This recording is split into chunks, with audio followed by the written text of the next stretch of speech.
بسم اللہ الرحمن الرحیم۔ شروع اللہ کا نام لے کر جو بڑا مہربان نہایت رحم کرنے والا ہے۔ السلام علیکم ورحمۃ اللہ وبرکاتہ۔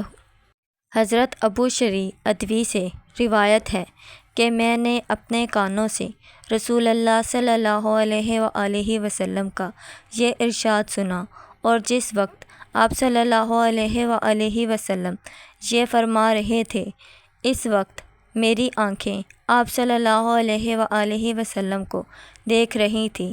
آپ صلی اللہ علیہ وآلہ وسلم نے ارشاد فرمایا، جو شخص اللہ اور یوم آخرت پر ایمان رکھتا ہو، اس کے لیے لازم ہے کہ اپنے پڑوسی کے ساتھ اکرم کا معاملہ کرے، اور جو اللہ پر یوم آخرت پر ایمان رکھتا ہو، اسے لازم ہے اپنے مہمانوں کا اکرم کرے، اور جو اللہ پر یوم آخرت پر ایمان رکھتا ہو، اسے لازم ہے کہ اچھی بات بولے یا پھر چپ رہے۔ حضرت عبد الرحمن بن ابی کردار سے روایت ہے کہ ایک دن رسول اللہ صلی اللہ علیہ وآلہ وسلم نے وضو فرمایا تو صحابہ آپ صلی اللہ علیہ وآلہ وسلم کے وضو کا استعمال شدہ پانی لے لے کر اپنے اوپر ملنے لگے۔ حضور صلی اللہ علیہ وآلہ وسلم نے ان سے پوچھا، تمہارے لیے اس کا کیا باعث اور محرک ہے؟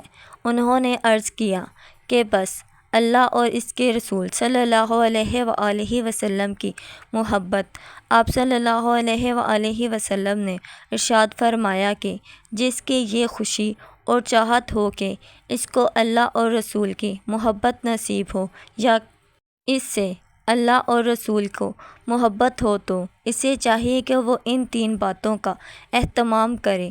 نمبر 1، بات کرے تو سچ بولے۔ نمبر 2، کوئی امانت اس کے سپرد کی جائے تو ایمانداری کے ساتھ اس کو ادا کرے۔ نمبر 3، اپنے پڑوسیوں کے ساتھ اچھا رویہ رکھے۔